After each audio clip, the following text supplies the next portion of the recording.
నమస్తే, welcome to special program meet your doctor. పిల్లల్లో autism అనే సమస్య ఏంటి, అది మానసిక రుగ్మత, అది దాని లక్షణాలు ఏంటి, కారణాలు ఏంటి, అలాగే హోమియోలో ఎటువంటి చికిత్సా విధానాలు ఉన్నాయి అనే అంశాలను ఈరోజు కార్యక్రమంలో చర్చిద్దాం. ఈరోజు మనతో ఉన్నారు డాక్టర్ భరద్వాజ్ గారు. వీరు ఫిడికస్ హోమియోలో CEO అండ్ చీఫ్ డాక్టర్గా ఉన్నారు. అలాగే www.fidicus.com అనే వెబ్సైట్లో ఎల్లవేళ అందుబాటులో ఉంటారు. మీకు అపాయింట్మెంట్ తీసుకోవాలి, సంప్రదించాలి అనుకుంటే కాంటాక్ట్ చేయాల్సిన నెంబర్ 7997101303. ముందుగా డాక్టర్ గారిని ఆహ్వానిద్దాం. సార్ నమస్తే. నమస్తే అండి. యా సార్, ఆటిజం పిల్లల్లో రెగ్యులర్ అంటే మనం ఈ మధ్యకాలంలో ఎక్కువగా చూస్తున్నాం. సో అసలు ఆటిజం అంటే ఏంటి, దాని లక్షణాలు ఏ విధంగా ఉంటాయి? సో మీరు చెప్పింది కరెక్టే అండి. ముందు అసలు ఆటిజం అంటే అంత తెలిసేవాళ్ళు, అది ఏదో యూఎస్ నుంచి ఇండియాకి హోమియోపతి ట్రీట్మెంట్ కోసం యూఎస్ నుంచి వచ్చి ట్రీట్మెంట్ తీసుకునేవాళ్ళు అని వినేవాళ్ళం. కాకపోతే ఇప్పుడు ఏమైందంటే మీరు చెప్పినట్లు ఇండియాలో చాలా ఎక్కువైందనమాట. సో బేసిక్గా ఆటిజం అనేది స్పెక్ట్రమ్ ఆఫ్ డిజార్డర్స్ అంటారనమాట. సో మనము కోవిడ్ వచ్చింది, ఇట్స్ ఏ డిసీజ్. లేకపోతే హష్మోటోస్ హైపోథైరాయిడ్, PCOD, ఇవన్నీ ఒక డిసీజ్ అనమాట. కాకపోతే ఆటిజం అనేది ఒక స్పెసిఫిక్ డిజీజ్ కాదు ఇది.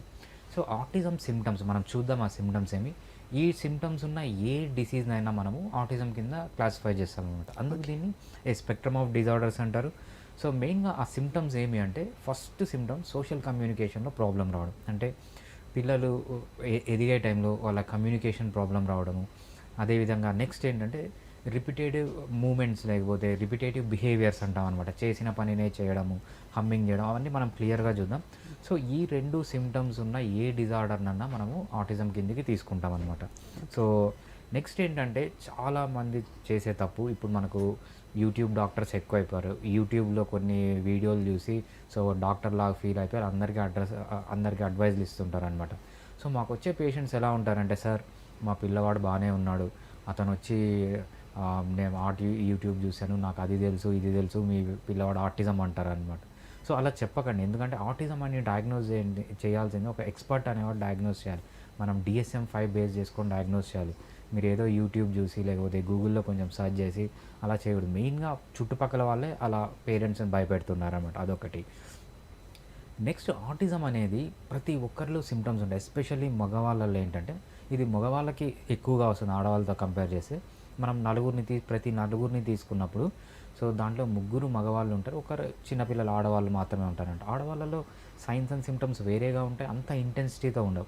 ఇది మెయిన్గా మగవారికి వచ్చే డిసీజ్. సో ప్రతి ఒక్కరిలో ఏ వేరియింగ్ డిగ్రీ, ఈవెన్ నాలో కానీ మీలో కానీ ప్రతి ఒక్కరిలో స్లైట్ ఆటిస్టిక్ సిమ్టమ్స్ అనేవి ఉంటాయి. అది అంత కామన్ అనమాట. సో నెక్స్ట్ ఈ ప్రివలెన్స్ అనేది ఎవ్రీ ఇయర్ పెరిగిపోతుంది. ఎందుకు పెరిగిపోతుంది అనేది మనము క్లియర్గా చూద్దాం. ఫస్ట్ ఆటిజం కన్నా వస్తే మెయిన్గా తల్లిదండ్రులు చేయాల్సింది ఏంటంటే ఒక ఎక్స్పర్ట్ని కన్సల్ట్ అయ్యి, ఒక స్పెషలిస్ట్ని కన్సల్ట్ అయ్యి డయాగ్నోస్ చేసి తర్వాతనే దాన్ని ఒకవేళ బాధపడాలి అంటే అప్పుడు బాధపడాలి. అంతే తప్పితే సో ఎవరో ఏదో చెప్పారని బాధపడుతూ కూర్చోకండి, స్పెషలిస్ట్ని కన్సల్ట్ కండి. ఇంకోటి ఆటిజంలో మనము మెయిన్గా చూసేది ఏంటంటే అది ఒక సింపుల్ డిజార్డర్ కాదనమాట, మల్టిపుల్ డిజార్డర్స్ ఉంటాయి. ఇంకొకటి పేరెంట్స్ చేసే తప్పు ఏంటంటే ఆటిజం అని డాక్టర్ చెప్పినా డయాగ్నోస్ చేసినా వీళ్ళు ఏం చేస్తారంటే నెగ్లెక్ట్ చేస్తారు. అంటే వాళ్ళకి మా పిల్లవాడికి కొంచెం సైకలాజికల్ ప్రాబ్లం ఉంది, డెవలప్మెంటల్ డిజార్డర్ ఉందని వాళ్ళు ఒప్పుకోరనమాట. ఒప్పుకోకపోయేటప్పటికి ఏమవుతుందంటే మనకు ఎస్పెషల్లీ పిల్లల్లో మనము న్యూరోప్లాస్టిసిటీ అంటాం. న్యూరోప్లాస్టిసిటీ అంటే మన బ్రెయిన్ని బాగా మౌల్డ్ అవుతుంది అనమాట కొన్ని places. For example Sachin Tendulkar తీసుకోండి. సచిన్ టెండూల్కర్ ఎందుకు 16 ఇయర్స్కే బాగా క్రికెట్ ప్లేయర్ అయ్యారంటే అతను 3 years to 13 years, దీన్ని గోల్డెన్ పీరియడ్ అంటాం అనమాట. ఏదైతే మీరు 3 years నుంచి 13 years వరకు పిల్లలకి నేర్పిస్తారో సో అది లైఫ్ లాంగ్ ఉండిపోతుంది అనమాట. ఆటిజంలో మీరు ఎంత త్వరగా రికగ్నైజ్ అయ్యి ఆ 3 years to 13 years ఆ గోల్డెన్ పీరియడ్లో మీరు ట్రీట్మెంట్ తీసుకుంటే రికవరీ అనేది ఫ్యూచర్లో అంత బాగుంటుంది. సో యాజ్ సూన్ యాజ్ మీరు ఆటిజం అని డయాగ్నోజ్ అయిన వెంటనే సో మీరు ఒప్పుకోవాలి. ఒప్పుకున్న వెంటనే ప్రాపర్ హోమియోపతి ట్రీట్మెంట్ తీసుకుంటే especially golden period 3 years to 13 yearsలో మనం మంచి ట్రీట్మెంట్ కనుక తీసుకోగలిగితే సో ప్రోగ్నోసిస్ అనేది చాలా బెటర్గా ఉంటుంది ఫ్యూచర్లో. ఓకే, ఇందులో ఏమైనా రకాలు ఉంటాయా? ఉంటే ఎన్ని రకాలు ఉంటాయి? రైట్. సో ఆటిజం అనేది స్పెషల్గా ఆ రకాలంటూ ఏమి ఉండవండి. కాకపోతే మీరు చెప్పినట్లు different diseases can cause autism. So ఏదన్నా సోషల్ కమ్యూనికేషన్లో డెఫిషియన్సీ ఉన్నా, అంటే మనం చూద్దాం సైన్స్ అండ్ సిమ్టమ్స్ దగ్గర సోషల్ డెఫిషియన్సీలో తేడాలు ఉన్నా, అదేవిధంగా రిపిటేటివ్ మూమెంట్స్ ఉన్న బిహేవియర్స్ ఉన్న దాన్ని ఆటిజం కిందకి చేస్తాము. సో దీంట్లో మళ్ళీ సివియారిటీ ఉంటుంది. సివియారిటీ 1, సివియారిటీ 2, సివియారిటీ 3, సివియారిటీ అని అంటాం కానీ సో దాంట్లో వేరియంట్స్ అన్నాం అనమాట. అంటే ఆటిజం వచ్చిన పిల్లవాడికి కొంచెం సపోర్ట్ ఇస్తే వాళ్ళ లైఫ్ వాళ్ళు లీడ్ చేయగలరు అనుకుంటే దాన్ని సివియారిటీ 1 పెడతాం. కొంతమందికి ఏంటంటే సబ్స్టాన్షియల్ సపోర్ట్ కావాలి, కొంచెం ఎక్కువ సపోర్ట్ ఇస్తే they can lead their life, అది సెకండ్ సివియారిటీ అంటాం అనమాట. థర్డ్ సివియారిటీలో ఏంటంటే వాళ్ళ పనులు వాళ్ళు చేసుకోలేరు, వితౌట్ ఒక సపోర్ట్ దే కెనాట్ సర్వైవ్ అనమాట. దాన్ని థర్డ్ స్టేజ్ ఆర్ సివియారిటీ 3 అంటాం అనమాట. సో సివియారిటీ ఉంటుంది బట్ తప్పితే దాంట్లో మళ్ళీ డిఫరెంట్ రకాలు అనేవి ఉండవు ఆటిజం. ఓకే, సిమ్టమ్స్ ఏ విధంగా ఉంటాయి? సైన్స్ అండ్ సిమ్టమ్స్ అనేవి మనకు చాలా ఇంపార్టెంట్ అండి దీంట్లో. ఫస్ట్ మనం చెప్పేది DSM-5 అంటాము. చాలామంది DSM-5 పాటిస్తారనమాట. DSM-5 అనేది అమెరికన్ అసోసియేషన్ నుంచి వచ్చింది, అమెరికన్ అసోసియేషన్ ఆఫ్ సైకియాట్రిస్ట్. అది స్టాండర్డ్గా తీసుకుంటాం. దాంతోపాటు మనకు వరల్డ్ హెల్త్ ఆర్గనైజేషన్ కూడా చేసింది, దాన్ని ICD-11 అంటాం అనమాట. So international classification of diseases 11 అంటాం, దాంట్లో కూడా తీసుకోవచ్చు. కానీ most of the gold standard ఏంటంటే DSM-5. DSM-5 ప్రకారం ఏంటంటే ఫస్ట్ది persistent deficiencies in social communication and social interaction. ఇది ఫస్ట్ సిమ్టమ్ అనమాట. అంటే వీళ్ళు సోషల్గా అంత కమ్యూనికేట్ చేయలేరు. దాంట్లో ఏంటి ఎమోషనల్ రెసిప్రాసిటీ అంటాం అనమాట. అంటే సో మనం ఏంటి ఎవరైనా ఒకరు బాధపడుతున్నా, ఒకరు సంతోషంగా ఉన్న నార్మల్ పర్సన్ అర్థం చేసుకోగలం. సో మన బాధని మనము మన ఫేషియల్ ఎక్స్ప్రెషన్ ద్వారా ఎక్స్ప్రెస్ చేయగలం అనమాట. కానీ వీళ్ళలో ఆ కెపాసిటీ ఉండదు. సో ఒకరు బాధపడుతున్నారా, ఒకరు సంతోషపడుతున్నారా అని వాళ్ళు కనుక్కోలేరు అనమాట. సో ఎమోషనల్ ఇంటెలిజెన్స్ అనేది ఉండదు. Next non verbal communication. So మనం ఏదన్నా నార్మల్ వర్బల్ కమ్యూనికేషన్, సో ఒకడు క్లెంచ్డ్ బాడీతో కూర్చున్నాడు అంటే మనం ఏం ఇన్ఫర్ చేసుకుంటాం, సో బాధగా ఉన్నాడు, ఒక ఇట్లా రొమ్ము విరుచుకొని కూర్చున్నాడు, సో ఒక ఎగ్జైట్మెంట్ మూడ్లో ఉన్నాడు, లేకపోతే ఏదైతే నాన్ వర్బల్ క్యూస్ ఉంటాయో సో అవి ఆ వర్బల్ క్యూస్ని వాళ్ళు పికప్ చేయలేరు అనమాట. ఇది సెకండ్ది. ఇంకోటి ఏంటంటే మెయిన్గా సోషల్ బాండింగ్ ఏదైతే ఉందో, సో ఒక ఫాదర్ చైల్డ్ మదర్ రిలేషన్ కావచ్చు, ఒక రొమాంటిక్ రిలేషన్ కావచ్చు, వీళ్ళు ఏంటంటే ఆ రిలేషన్షిప్ని అండర్స్టాండ్ చేసుకోరనమాట. సో వీళ్ళకు ఏదైనా లిటరలీ మీనింగ్, ఫర్ ఎగ్జాంపుల్ మనము పీకే సినిమాలో చూసాం, ఐ లవ్ ఫిష్ అంటాడు. అక్కడ ఫిష్ని లవ్ చేయడం అంటే ఏంటి, ఫిష్ని తినడం అంటే ఇష్టం అనమాట. సో వీళ్ళకు కూడా లిటరలీగా అర్థమవుతుంది తప్పితే దాని వెనుకల ఉన్న ఎమోషన్ని, దాని వెనుకల ఉన్న ఎక్స్ప్రెషన్ని అర్థం చేసుకోలేరనమాట. ఎస్పెషల్లీ మనకు ఆడువారి మాటలకి అర్థాలు వేరులే అని ఉంటుంది అనమాట. అదేంటంటే వాళ్ళు చెప్పేది ఒకటి, వాళ్ళు ఏమని అర్థం చేసుకోవాలనుకుంటారు, నేను ఏది చెప్పినా నా మనసులో ఉండేది అర్థం చేసుకోవాలి అని ఆలోచిస్తుంటారు అనమాట. సో వీళ్ళకు ఆ గ్రాస్పింగ్ ఉన్నది. వీళ్ళకి ఏంటంటే లిటరలీ ఏది చెప్తే అదే. సో ఐ లవ్ యూ అంటే ఐ లవ్ యూ అన్నట్టు, ఐ హేట్ యూ అంటే ఐ హేట్ యూ అన్నట్టు. సో లిటరల్గా దాని వెనకాల ఉన్న బ్యాక్గ్రౌండ్ని వాళ్ళు అర్థం చేసుకోలేరు. సో ఇది. నెక్స్ట్ ఏంటంటే restricted repetitive patterns, behaviour, interest or activities. So ఇవి ఏంటో చూద్దాం. కొన్ని స్టీరియో టైప్ మూమెంట్స్ చేస్తుంటారన్నమాట. మన దగ్గర ఒక పేషెంట్ ఉన్నారు. ఆ పేషెంట్ ఏంటంటే సో హమ్ చేస్తూనే ఉంటాడనమాట 24 hours. సో రాత్రి ఒక్కొక్కసారి నిద్రలో లేచి కూడా హమ్ చేస్తూనే ఉంటారనమాట. ఒకటే మూమెంట్ని రిపీట్ చేస్తుంటారు. అది మన దగ్గర రెగ్యులర్గా ఉన్న పేషెంట్. సో ఇంకా ఇన్ఫ్లెక్సిబిలిటీ టు అదరింగ్ టు ద రొటీన్. మన దగ్గర ఒక పేషెంట్ ఉన్నారు. సో ఆ బాబు ఏంటంటే కంపల్సరీ మనకు ఒక ఐస్ క్రీమ్ షాప్ ఉంది, కార్నర్ స్టోన్ అని. సో ఎవ్రీడే ఆ బాబు కార్నర్ స్టోన్కి వెళ్ళాలి, ఐస్ క్రీమ్ తినాల్సిందే అనమాట.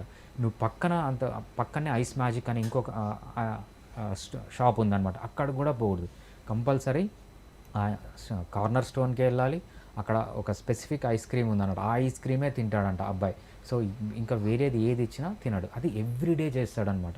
సో అటువంటి బిహేవియర్స్ కూడా ఉంటాయన్నమాట. థర్డ్ ఏంటంటే హైలీ రిస్ట్రిక్టెడ్ ఫ్లెక్సిబుల్ ఇంట్రెస్ట్ అనమాట. వీళ్ళు ఏంటంటే మన దగ్గర ఒక పాప ఉంది, ఆ పాపకి 4 years ఇప్పుడు.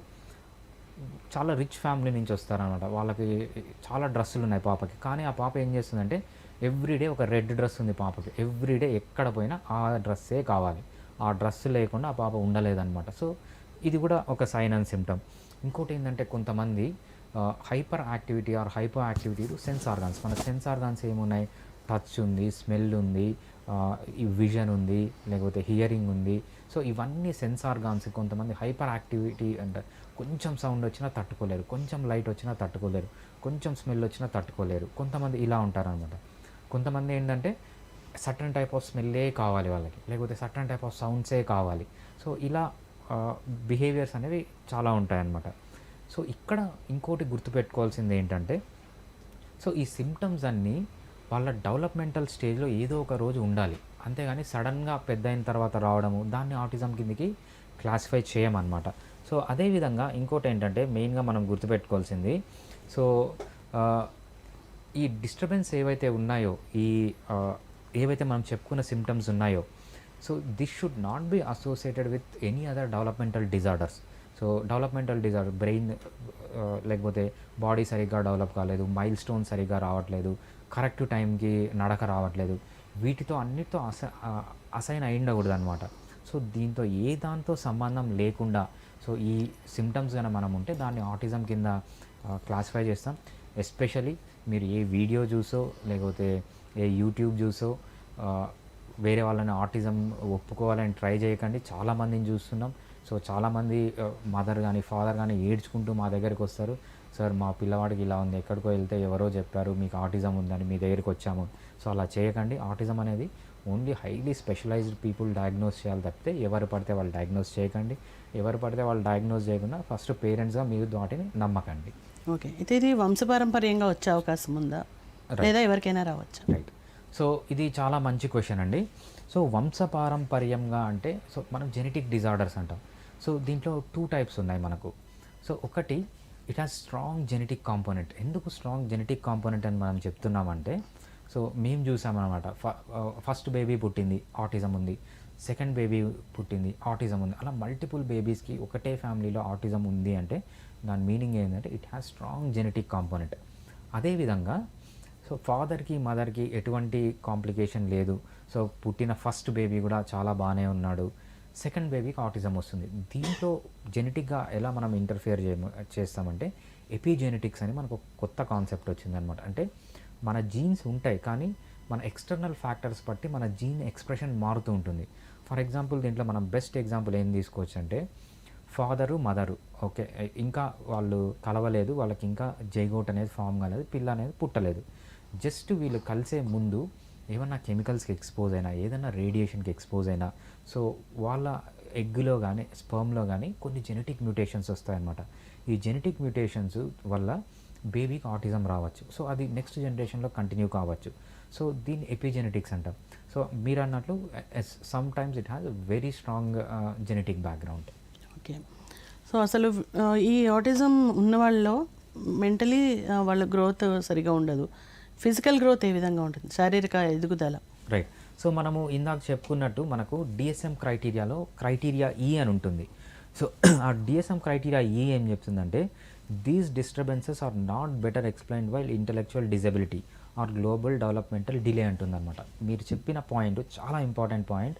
ఇది మనకు అమెరికన్ అసోసియేషన్ ఆఫ్ సైకియాట్రీ వాళ్ళు చెప్పిన పాయింట్ ఈలో ఉంటుందంట. వాళ్ళు ఏం చెప్తారంటే ఆటిజం అని మీరు డయాగ్నోస్ చెయ్యాలి అంటే సో వేరే ఏ డిలేడ్ మైల్ స్టోన్స్ కానీ ఏదన్నా ఎక్స్ప్లెనేషన్ కుదరకూడదు అనమాట. ఫర్ ఎగ్జాంపుల్ ఒక బేబీకి డిలేడ్ మైల్ స్టోన్స్ ఉన్నాయి, లేకపోతే స్పీచ్ రావడం లేట్ అయింది, నడవడం లేట్ అయింది, లేకపోతే ఫిజికల్గా చాలా వీక్గా ఉన్నాడు, గ్రోత్ సరిగ్గా లేదు, ఇవన్నీ ఉన్నప్పుడు మనము దానికి వేరే డిజార్డర్స్ ఉన్నాయన్నమాట. దాన్ని మనం ఆటిజం అని చెప్పకూడదు అనమాట.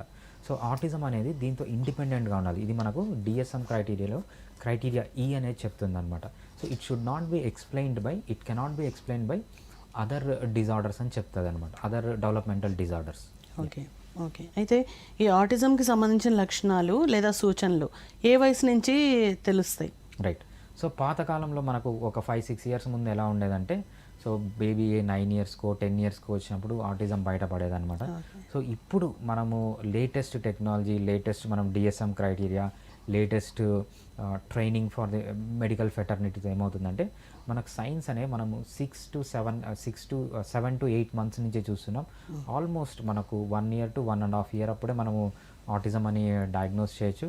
బట్ పర్ఫెక్ట్ డయాగ్నోసిస్ కోసం మనము 3 to 3 years పట్టచ్చు కొంతమందికి. సో మీరు అన్నట్లు we can observe the symptoms as early as 7 to 9 months అనమాట. ఓకే. అయితే మీరు ఇప్పుడు ఇందాక అన్నారు ఒక స్పెషలిస్ట్ ఎవరైతే ఉన్నారో వాళ్ళు డయాగ్నోస్ చేసిన తర్వాత ఆటిజం ఉంది లేదు అనేది చెప్తారు అనేసి. రైట్. దీనికి ఏమైనా పరీక్షలు చేయిస్తారా? ఎలాంటివి ఉంటాయి? రైట్. సో ఆటిజం కంటూ మనకు ఎటువంటి పరీక్షలు లేవండి. ఆటిజం మనము డయాగ్నోస్ చేయాలంటే మెయిన్గా 3 ఇన్ఫర్మేషన్ వస్తుందన్నమాట. ఒకటి పేషెంట్ హిస్టరీ, ఎవరైతే పేషెంట్ కేర్ టేకర్స్ ఉంటారో వాళ్ళ దగ్గర నుంచి హిస్టరీ. సో ఆ హిస్టరీని బేస్ చేసుకుంటాము. క్లినికల్గా మనం అబ్జర్వ్ చేస్తాము. సో క్లినికల్గా అబ్జర్వ్ చేసింది, సో పేషెంట్ వాళ్ళ ఫాదరు మదర్ దగ్గర నుంచి వచ్చిన ఇన్ఫర్మేషన్ని పట్టే మనము ఆటిజం అని డయాగ్నోస్ చేస్తాం తప్పితే. సో ఆటిజం డయాగ్నోస్ చేయడానికి చాలా మంచి టూల్స్ ఉన్నాయి ఇప్పుడు. కాకపోతే ఈ టూల్స్తో ప్రాబ్లం ఏంటి అంటే, సో మనం చెప్పుకున్నట్టు ఆటిజం అనేది ఒక సింగిల్ కాజ్తో వచ్చింది కాదు. సో మల్టిపుల్ కాజెస్ ఉన్నాయి. తర్వాత multiple areas or multiple developmental stages. For example పెద్దవాళ్ళు అయిపోయారు అనుకోండి, బ్రెయిన్ అనేది ఇంకా చేంజ్ కాదు, కానీ ఈ డెవలప్మెంటల్ డిజార్డర్ అంటాం. సో డెవలప్మెంటల్ డిజార్డర్ అంటే ఏంటంటే, మీకు ఇది చిన్నపిల్లవాడి నుంచి బ్రెయిన్ పెద్ద డెవలప్ అవుతూ ఉంటుంది. ఏ స్టేజ్లో ఉన్నా ప్రాబ్లం రావచ్చు. సో ఎవ్రీ స్టేజ్లో మనం బ్రెయిన్ని స్టడీ చేయడం అనేది కష్టం అవుతుంది. అందుకే ఏంటంటే డిఫరెంట్ డయాగ్నోస్టిక్ క్రైటీరియా ఉన్న, సో మనకు మెయిన్గా చూసేది patient history. So physician observe చేసింది, వాళ్ళ పేరెంట్స్ దగ్గర నుంచి వచ్చిన దాన్ని బట్టి మనము ఇది డయాగ్నోస్ అనేది చేస్తాం అన్నమాట ఓకే. మెయిన్గా. ఓకే. ఇప్పుడు అలోపతి కానీ హోమియోపతి కానీ ఏదైనా క్యూర్ అనేది వీలవుతుందా పర్మనెంట్గా? రైట్. సో ఫస్ట్ అలోపతి తీసుకునేటప్పటికి ఇక్కడ ఏమవుతుందంటే, అలోపతిలో వీళ్ళకి ఎటువంటి ట్రీట్మెంట్ లేదు. సో ఇప్పుడు చాలా విగరస్గా క్లినికల్ ట్రయల్స్ జరుగుతున్నాయి. సో ఇక్కడ కూడా అంతే. ఆటిజం అనేది ఒక్క సింగిల్ కాజ్ వల్ల వచ్చింది కాదు, లేకపోతే ఒక సింగిల్ ప్యాథాలజీ వల్ల వచ్చింది కాదు, లేకపోతే ఒక సింగిల్ అనటామికల్ అబ్నార్మాలిటీ వల్ల వచ్చింది కాదు. అంటే డిఫరెంట్ టైం పీరియడ్స్ ఉంటుంది, డిఫరెంట్ ప్యాథాలజికల్ స్టేట్స్ ఉంటుంది, మల్టిపుల్ అనమాట. సో ఇక్కడ ఏమవుతుందంటే, ఏది చేసినా ఫర్ ఎగ్జాంపుల్ ఒక సైంటిస్ట్ ఒక రీసెర్చ్ చేశారనుకోండి అలోపతిలో, ఒక ట్రీట్మెంట్ కనుక్కుంటారు, అది ఆటిజం అందరికీ అప్లికబుల్ కాదు, ఓన్లీ సబ్సెట్ ఆఫ్, అంటే ఆ ప్రాబ్లంతో ఆటిజం వచ్చిన వాళ్ళకి అది పనిచేస్తుంది. సో ఇలా మనము అలోపతికి వెళ్ళేటప్పుడు ఇప్పుడు ట్రయల్స్ జరిగేది ఏంటంటే, డిఫరెంట్ ట్రయల్స్ జరుగుతున్నాయి. కొంతమంది ఏం చేస్తారంటే, some people are better with dopamine producing drugs. కొంతమందికి ఎవరిలో అయితే డోపమైన్ తక్కువ ఉంటుందో వాళ్ళకి డోపమైన్ ఇస్తే they are improving, subset of autistic children. కొంతమందిలో ఒక లేటెస్ట్ సైంటిస్ట్ ఏం కనుక్కుందంటే, వాళ్ళలో వేజోప్రెసిన్ అనే హార్మోన్ తక్కువ ఉంటుంది. సో వీళ్ళకి వేజోప్రెసిన్ అనే హార్మోన్ ఇస్తే some set of people will become better అనమాట. సో ఇది చాలా అడ్వాన్స్డ్ టెక్నాలజీ, చాలా వేగ్గా ఉంది అలోపతిలో. సో డెవలప్మెంట్ జరుగుతుంది, కానీ చాలా ట్రీట్మెంట్స్కి అప్రూవల్ లేదనమాట. సో అందుకు వీళ్ళు ఏంటంటే స్టాండర్డ్ ట్రీట్మెంట్ థెరపీకి వెళ్ళమంటారు తప్పితే వీళ్ళకి స్పెషల్గా ట్రీట్మెంట్ అంటూ అలోపతిలో లేదు, ఉన్నా కూడా చాలా వేగ్గా ఉందన్నమాట.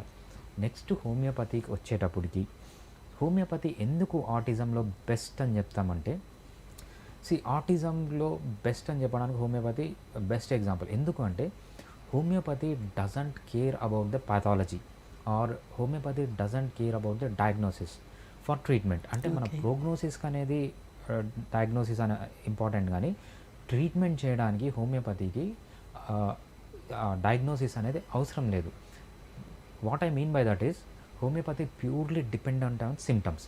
సో ఫర్ ఎగ్జాంపుల్ 100 మంది ఆటిజం పేషెంట్స్ని తీసుకుంటే 100 మందికి 100 సిమ్టమ్స్ ఉంటాయి. సో అలోపతిలో అయితే 100 మందికి 100 డిఫరెంట్ డ్రగ్స్ కనుక్కోవాలి, 100 డిఫరెంట్గా కేటగిరైజ్ చేయాలి, 100 డిఫరెంట్ మెడిసిన్స్ ఇవ్వాలి. కానీ హోమియోపతిలో అలా కాదు. మనం ఏం చేస్తామంటే, 100 మంది పేషెంట్స్కి డిఫరెంట్ సిమ్టమ్స్ ఉంటే ఆ సిమ్టమ్ బేస్ చేసి పేషెంట్కి మెడిసిన్ ఇస్తామన్నమాట. So we don't care whether it is autism or headache or tumour or cancer. ఆ సిమ్టమ్స్ కనుక ఉంటే హోమియోపతి డ్రగ్ మ్యాచ్ అయిన డ్రగ్ ఇస్తే దే విల్ రికవర్. సో మనకు ఈ ఎస్పెషల్లీ 3 years to 13 yearsలో కనుక మనం హోమియోపతి ట్రీట్మెంట్ రెగ్యులర్గా తీసుకోగలిగితే most of the people are recovering. అంటే కంప్లీట్గా రికవర్ అవుతారా లేదా అని మనం చెప్పలేము, అసెస్ కూడా చేయలేమన్నమాట. కానీ ఎటువంటి పరిస్థితిలో కూడా with homeopathy treatment they feel better. So మన దగ్గరికి వచ్చిన కేసెస్లో ఎలా ఉంటాయంటే, సార్ మా వాడు రాత్రి లేచి హమ్ చేస్తూనే ఉన్నాడు. With homeopathy there are specific drugs in homeopathy. ఎవరైతే ఈ సిమ్టమ్ ఉంటుందో, సగం రాత్రిలో లేచి హమ్ చేసే వాళ్ళకి వీ హ్యావ్ సపరేట్ మెడిసిన్. అదే ఒక పాపకి ఒకటే డ్రెస్ కావాలంటుంది, so we have separate medicine. So homeopathy అనేది సిమ్టమాటిక్ బేసిస్ పైన ఉంటుంది కాబట్టి మనం 100 మంది పేషెంట్స్ వచ్చినా 100 మందికి 100 రకాల మెడిసిన్స్ ఇచ్చి మనము ఎక్సలెంట్గా ట్రీట్ చేయగలం. సో హోమియోపతి ట్రీట్మెంట్ అనేది చాలా బెస్ట్ మనకు ఆటిజంలో. ఓకే. అయితే ఇప్పుడు ఆ పిల్లల్లోనే ఆటిజంలో ఉన్న వాళ్ళు ఒక్కొక్కరికి ఒక్కొక్క టాలెంట్ ఉంటుంది. Right. So they are best in few aspects. అయితే అలాంటప్పుడు మీరు ఎలాగా గుర్తిస్తారు అండ్ ట్రీట్మెంట్కి ఏమైనా హెల్ప్ అవుతుందా తెలియటం వల్ల? రైట్. సో మనము హై పర్ఫార్మెన్స్ చిల్డ్రన్ అంటామండి. ఫర్ ఎగ్జాంపుల్ మనము చాలా సినీ actors, for example Tom cruise తీసుకోండి, ఆల్బర్ట్ ఐన్స్టీన్ తీసుకోండి, వీళ్ళంతా మైల్డ్లీ ఆటిస్టిక్ అనమాట. వీళ్ళల్లో కూడా ఆటిస్టిక్ సిమ్టమ్స్ ఉంటాయి. ఎస్పెషల్లీ స్టెమ్ ఫీల్డ్లో ఉండాలి. స్టెమ్ ఫీల్డ్ అంటే ఏమంటారంటే సైన్స్, మ్యాథ్స్, టెక్నాలజీ, ఈ ఫీల్డ్స్లో ఎవరైతే ఇంట్రెస్ట్ చూపిస్తారో వీళ్ళలో చాలా మటుకు ఆటిజం సిమ్టమ్స్ అనేవి ఉంటాయన్నమాట. సో ఆటిజం అనేది చాలా మైల్డ్ కేసులో, ఈవెన్ నేను కరెక్ట్గా నా గురించి ఆలోచిస్తే నాకు కూడా కొన్ని ఆటిస్టిక్ సిమ్టమ్స్ ఉంటాయి. అదేవిధంగా ఎవరిని తీసుకున్న, ఎస్పెషల్లీ మగవాళ్ళల్లో తీసుకున్న ప్రతి ఒక్కరిలో ఆటిజం సిమ్టమ్స్ అనేవి ఉంటాయన్నమాట. సో అందుకు మనము ఏం చేయాలంటే, సో మోస్ట్ ఆఫ్ ది సివియర్గా హ్యాంపర్ అయితే తప్ప most of the people are emotionally intelligence, different types of intelligence ఉంటుందన్నమాట. మ్యూజిక్లో ఇంటెలిజెన్స్ ఉండొచ్చు కొంతమందికి మ్యాథమెటిక్స్లో ఇంట్రెస్ట్ ఉండొచ్చు, ఇంటెలిజెన్స్ ఉండొచ్చు. మోస్ట్ ఆఫ్ ది పీపుల్ మనం ఏంటంటే ఆటిస్టిక్ సిమ్టమ్స్ ఉన్నప్పుడు ఇంటెలిజెన్స్కి ఇండిపెండెంట్గా ఉంటుంది. కొంతమందిలో ఏమవుతుందంటే సివియర్గా ఇంటెలిజెన్స్ అనేది కూడా హ్యాంపర్ అవుతుందన్నమాట. సో వాళ్ళకి ఏంటంటే మనం సివియారిటీని బట్టి, సో సివియారిటీ 1, సివియారిటీ 2, సివియారిటీ 3 అని మనము డిఎస్ఎం క్లాసిఫై చేస్తుందో, ఎస్పెషల్లీ మనం చెప్పుకున్నట్టు సివియారిటీ 1 ఉన్న వాళ్ళకి అంత ప్రాబ్లం ఉండదు. వాళ్ళ టాలెంట్ ఏదో మనం ఐడెంటిఫై చేసి, సో వాళ్ళకి కొంచెం సపోర్ట్ ఇస్తే they can live on their own, they can flourish on their own అనమాట. సివియారిటీ 2 ఉన్న వాళ్ళకి ఏమవుతుందంటే మనము ఐడెంటిఫై చేయొచ్చు, వాళ్ళని ఆ పర్టికులర్ ఫీల్డ్లో ఎంకరేజ్ చేయొచ్చు, బట్ సబ్స్టాన్షియల్ సపోర్ట్ అనేది పేరెంట్స్ నుంచి కానీ సిబ్లింగ్స్ నుంచి కావాలన్నమాట. ఇంకా థర్డ్ కేటగిరీ, థర్డ్ సివియారిటీ ఉన్న వాళ్ళకి ఏంటంటే ఈవెన్ దో వాళ్ళకి ఏ ఇంటెలిజెన్స్ ఉన్నా, కొంతమంది కొంచెం ఇంటెలిజెన్స్ ఉంటుంది. మ్యూజిక్లో కొంతమంది ఇంటెలిజెంట్గా ఉంటారు, డ్యాన్స్లో ఇంటెలిజెంట్గా ఉంటారు, మ్యాథమెటిక్స్లో ఇంటెలిజెంట్గా ఉంటారు. దాంతోపాటు వాళ్ళకి చాలా ఎక్కువ సపోర్ట్ కావాల్సి వస్తుంది అనమాట. సో సపోర్ట్ లేకుంటే వాళ్ళు బతకలేరు. సో అటువంటి వాళ్ళకు కూడా, సో బేసిక్గా మనం చెప్పేది ఏంటంటే it is independent of intelligence. Okay. అయితే ఇప్పుడు స్కిల్స్ అనేవి ఒక్కొక్కరిలో ఒక్కొక్కలా ఉంటాయన్నారు. అయితే వీళ్ళు అకాడమిక్స్లో షైన్ అవ్వగలరా? ఎడ్యుకేషన్ మీన్ ఏదైనా స్కూల్లో జాయిన్ చేస్తే వాళ్ళని అకాడమిక్స్ వాళ్ళు ఫాలో అవ్వగలుగుతారా, చదువుకుంటారా వాళ్ళు? రైట్. సో మనము ఎస్పెషల్లీ మొన్ననే ఒక కార్టూన్ చూశాను అనమాట నేను. ఒక టీచర్ అక్కడ కూర్చొని ఉంటారు, వాళ్ళు ఆ టీచర్ ట్రైనింగ్ ఇస్తుంటారు అనమాట. ఒకరికి ఏంటంటే ఒక ఎలిఫెంట్ ఉంటుంది, ఒక మంకీ ఉంటుంది, ఒక ఫిష్ ఉంటుంది. సో డిఫరెంట్ జంతువులు ఉంటాయి. డిఫరెంట్ జంతువులకి ఈయన ట్రైనింగ్ ఇస్తుంటాడు. వాళ్ళకి వీళ్ళు పెట్టే టెస్ట్ ఏంటంటే ఒకటే పని చేయమని. సో ఒక రోడ్లో వెళ్ళమంటారు. సో నువ్వు ఫాస్ట్గా వెళ్ళలేదు, మంకీ ప్లెయిన్ రోడ్లో వెళ్ళలేదు, దానికి చెట్లు కావాలి. వీళ్ళు కూడా అంతే అనమాట. సో వాళ్ళ టాలెంట్ని బట్టి మనం ఎంకరేజ్ చేయాలి తప్పితే ప్రతి ఒక్కరికి అకాడమిక్సే, లేకపోతే ప్రతి ఒక్కరికి డ్యాన్సే, లేకపోతే ప్రతి ఒక్కరికి ఫ్లూట్ నేర్చుకోవడమే, ప్రతి ఒక్కరికి మ్యూజిక్ నేర్చుకోవడమే అలా చెప్పకుండా వీళ్ళకి ఏంటంటే వాళ్ళకి ఏదైతే ఇంటెలిజెన్స్ ఉందో, వాళ్ళకి ఏదైతే ఇంట్రెస్ట్ ఉందో దాంట్లో వాళ్ళని డెవలప్ చేయాలి తప్పితే, సో ప్రతి ఒక్కరికి అకాడమిక్సే అనేది not good for autistic children. Autistic చిల్డ్రనే కాదు, వేరే వాళ్ళకు కూడా అంత అప్రోచ్ అనేది అంత మంచిది కాదనమాట. ఎస్పెషల్లీ ఆటిస్టిక్ చిల్డ్రన్ వాళ్ళకి ఏది ఇంట్రెస్ట్ ఉందో, దేంట్లో ఇంటెలిజెన్స్ ఉందో దాంట్లో వాళ్ళని ఎంకరేజ్ చేయడం బెటర్ థింగ్. ఓకే. అయితే ఇప్పుడు సపోజ్ ఇప్పుడు ఆటిజం ఉన్న వాళ్ళకి జనరల్ హెల్త్ బాగుంటుందా, లేదా ఇంకేమైనా సమస్యలు వచ్చేందుకు అవకాశం ఉందా? రైట్. సో మనము ఆటిజం చెప్పుకున్నప్పుడు మనం ఇది ఒక స్పెక్ట్రమ్ ఆఫ్ డిజార్డర్ అంటాము. ఆటిజం అనేది it is not a single disorder. So autism వల్ల ఈ సిమ్టమ్స్ ఉన్న ఏ డిజార్డర్నన్నా ఆటిజం అంటాం అనమాట. ఫర్ ఎగ్జాంపుల్ కొన్ని జెనెటిక్ డిజార్డర్స్ ఉన్నాయి. ఆ జెనెటిక్ డిజార్డర్స్లో వాళ్ళకి మెటబాలిక్ ప్రాబ్లమ్స్ ఉండొచ్చు, వేరే ఏ ప్రాబ్లమ్స్ అన్నా ఉండొచ్చు, వాళ్ళకు కూడా ఆటిస్టిక్ సిమ్టమ్స్ ఉండొచ్చు. కొంతమందికి అన్ఎక్స్ప్లెయిన్డ్, ఏది ఎక్స్ప్లెయిన్ చేయలేం కానీ ఆటిస్టిక్ సిమ్టమ్స్ ఉండొచ్చు. సో ఏ సెకండరీ కాజెస్, ప్రైమరీ కాజెస్ లేకుండా ఉన్నప్పుడు వాళ్ళకు వేరే ప్రాబ్లమ్స్ అనేవి ఉండవు. కొంతమందికి ప్రైమరీ కాజెస్ వేరే ఉంటాయి, కొన్ని సిండ్రోమ్స్ ఉండొచ్చు, కొన్ని క్రోమోజోమల్ అబ్నార్మాలిటీస్ ఉండొచ్చు, కొన్ని మెటబాలిక్ డిజార్డర్స్ ఉండొచ్చు. వీళ్ళల్లో కూడా ఇది వచ్చినప్పుడు ఆ డిసీజ్కి సంబంధించిన ప్రాబ్లమ్స్ ఉంటాయి తప్పితే ఆటిజం వల్ల వేరే ప్రాబ్లమ్స్ అనేవి ఉండవన్నమాట. ఓకే. సపోజ్ ట్విన్స్ పుట్టారనుకోండి, ట్విన్స్లో ఇద్దరికీ వచ్చే అవకాశం ఉందా, లేదా అటువంటిది ఏం లేదా, ఎవరు ఒకరికే ఉండొచ్చు? రైట్. సో మనం ఆటిజం కాజెస్ మనం తీసుకున్నప్పుడు ఆటిజంకి చాలా కాజెస్ ఉన్నాయన్నమాట. సో ఒక కాజ్ ఏంటంటే జెనెటిక్. సో ఆల్రెడీ జెనెటిక్స్ వల్ల వస్తే ఇద్దరికి వచ్చే ఛాన్స్ ఉంది. ఇంకో కాజ్ ఏంటంటే పిల్లవాడు డెవలప్మెంటల్ స్టేజ్లో, సో పిల్లవాడు పుట్టిన తర్వాత ఆ డెవలప్మెంటల్ స్టేజ్లో ఏమవుతుందంటే ఆ పిల్లవాడికి డిఫరెంట్ కెమికల్స్ ఇవ్వడం వల్ల, డిఫరెంట్ ఎక్స్పోజర్ కావడం వల్ల ఇద్దరు బేబీస్ డిఫరెంట్ ఎక్స్పోజర్ అయ్యారు. ఒక బేబీకి ఆ ఎక్స్పోజర్ వల్ల వచ్చింది అంటే సో పుట్టిన తర్వాత రావచ్చు. కానీ సో మనం బేసిక్గా చెప్పేదంటే it can be, it cannot be. So అది డిఫరెంట్ క్రైటీరియా పైన డిపెండ్ అయి ఉంటుంది. సో ఆల్రెడీ ఫాదర్కి మదర్కి జెనెటిక్గా ప్రాబ్లం ఉంటే మనం చాలామందిని చూస్తున్నాం. ఈవెన్ ఒకటే ప్రెగ్నెన్సీలో పుట్టిన ట్విన్సే కాకుండా multiple pregnancies, first baby autistic, second baby autistic, third baby autistic ఇలా ఉన్న వాళ్ళని చూసాం. సో లేకపోతే ఫస్ట్ బేబీ బాగుండి, second baby autistic, third baby నార్మల్గా ఉండి ఇలా కూడా చేసాం అన్నమాట. దీని మీనింగ్ ఏంటంటే సో జెనెటికల్గా వీళ్ళలో ఆ జీన్స్ ఉన్నాయి, లేకపోతే డెవలప్మెంటల్ టైంలో అబ్నార్మాలిటీస్ వల్ల వీళ్ళకి ఆటిస్టిక్ సిమ్టమ్స్ వచ్చాయని మనం ఇన్ఫర్ చేస్తాం తప్పితే ప్రతి ఒక్కరికి కంపల్సరీ ట్విన్స్కి వస్తుందని ఏం లేదు, రావచ్చు, రాకపోవచ్చు అన్నమాట. ఓకే, ఇప్పుడు ఏడిహెచ్డి అని కూడా ఒక సమస్య ఉంది. సో ఏడిహెచ్డికి ఆటిజంకి ఏమైనా డిఫరెన్స్ ఉందా? రైట్. సో చాలామంది మెడికల్ ఫీల్డ్లోనే చెప్తూ ఉంటారు ఏడిహెచ్డి ఆటిజం ఒకటే అంటూ ఉంటారు అనమాట. సో ఏడిహెచ్డి అనేది కంప్లీట్ డిఫరెంట్ డిజార్డర్, ఆటిజం అనేది కంప్లీట్ డిఫరెంట్ డిజార్డర్. ఎందుకంటే మీరు ఐసిడి తీయండి, ఇంటర్నేషనల్ క్లాసిఫికేషన్ ఆఫ్ డిసీజెస్, మనకు వరల్డ్ హెల్త్ ఆర్గనైజేషన్లో మనకు ఆటిజం అనేది డిఫరెంట్ డిసీజ్, తర్వాత హైపర్ యాక్టివిటీ డిజార్డర్ అనేది డిఫరెంట్ డిసీజ్. కాకపోతే ఓవర్లాప్ ఎక్కడ వస్తుంది అంటే కొంతమంది ఆటిస్టిక్ చిల్డ్రన్కి they will have the symptoms of ADHD. So కొంతమందికి ఉండకపోవచ్చు, కొంతమందికి ఉండొచ్చు అనమాట. సో అంతే తప్పితే ఈ రెండు ఒకటే డిసీజ్ కాదు, ఇది కంప్లీట్లీ డిఫరెంట్ డిజార్డర్స్. మీరు గుర్తుపెట్టుకోవాల్సింది ఏంటంటే కొంతమంది ఆటిస్టిక్ చిల్డ్రన్కి they can have the symptoms of ADHD, but it is up to again the doctor will decide whether it is ADHD or not. Okay, అయితే ఆటిజం ఉన్న పిల్లలకి సంబంధించి వాళ్ళ పేరెంట్స్ ఎలాంటి జాగ్రత్తలు తీసుకోవాలి? ఫస్ట్ పేరెంట్స్ తీసుకోవాల్సింది ఏంటంటే వాళ్ళు ఆటిజం ఉంది అని ఒప్పుకోవాలి. అంటే చాలామందికి మేము చూసేది ఏంటంటే మా పిల్లవాడికి ఏంది ఆటిజం ఏంటి, మేము ట్రీట్మెంట్ తీసుకోమని వెళ్ళిపోతుంటారు అన్నమాట. సో ఫస్ట్ మీరు ఒక స్పెషలిస్ట్ దగ్గరికి వెళ్ళి కరెక్ట్గా డయాగ్నోస్ చేసి ఆటిజం అని డిసైడ్ అయిన వెంటనే ఎంత త్వరగా ట్రీట్మెంట్ స్టార్ట్ చేస్తే అంత మంచిది. ఎస్పెషల్లీ గోల్డెన్ పీరియడ్ ఏంటంటే 3 years to 13 years, ఇది గోల్డెన్ పీరియడ్. వీళ్ళలో న్యూరోప్లాస్టిసిటీ చాలా మ్యాక్సిమం ఉంటుంది. న్యూరోప్లాస్టిసిటీ అంటే ఏంటంటే మీ బ్రెయిన్ని ఫిజికల్గా, ఫిజియలాజికల్గా, సైకలాజికల్గా మాడిఫై అయ్యే శక్తి ఈ ఏజ్లోనే ఎక్కువ ఉంటుంది అనమాట. ఆఫ్టర్ 13 years కూడా ఉంటుంది, 13 years to 25 years ఉంటుంది, బట్ వెరీ స్లో. 3 years ముందు కూడా ఉంటుంది. సో అక్కడ మనము అంతగా కనుక్కోలేమన్నమాట ఈ సిమ్టమ్స్.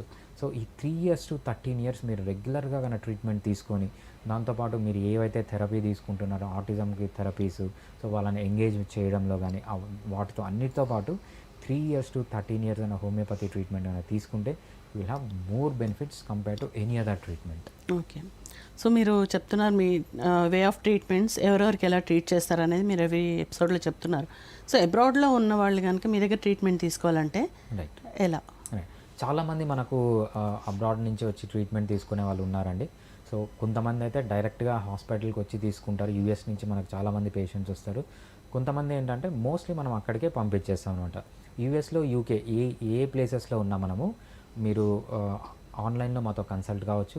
ఎస్పెషల్లీ మనం ఏం చేస్తామంటే ఈ కండిషన్లో ఫోన్ కంటే, ఆడియో కంటే వీడియో కాల్ కూడా చాలా బెటర్ అనమాట. అంటే కిడ్ని చూడొచ్చు కాబట్టి చూసిన తర్వాత ఇంకేమైనా ఇన్వెస్టిగేషన్స్, మనకి ఏమైనా మెటబాలిక్ డిజార్డర్స్ ఉన్నాయి, ఇంకేమైనా డిజార్డర్స్ ఉన్నాయని డౌట్ వచ్చినప్పుడు కొన్ని ఇన్వెస్టిగేషన్స్ చెప్తాం. అవి లోకల్గా చేయించుకొని మాకు పంపించచ్చు.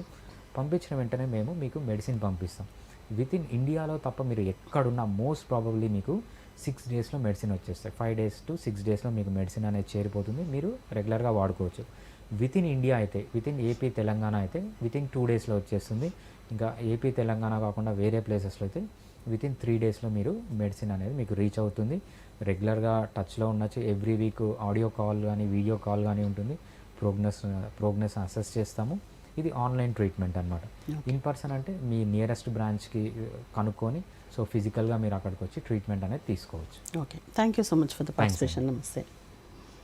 సో 3 నుంచి 13 సంవత్సరాల వయసు గల పిల్లల్లో ఆటిజం లక్షణాలు ఉన్నది లేనిది కనిపెట్టవచ్చు. అలాగే అదే సమయంలో తల్లిదండ్రులు కేర్ తీసుకొని హోమియోలో ట్రీట్మెంట్ ఇప్పిస్తే వాళ్ళు మరింత బెటర్గా లైఫ్ని లీడ్ చేయగలరు అని డాక్టర్ భరద్వాజ్ గారు చెప్తున్నారు. సో ఇది ఇవాళ ఎపిసోడ్. మరో ఎపిసోడ్లో మళ్ళీ కలుద్దాం. Keep watching.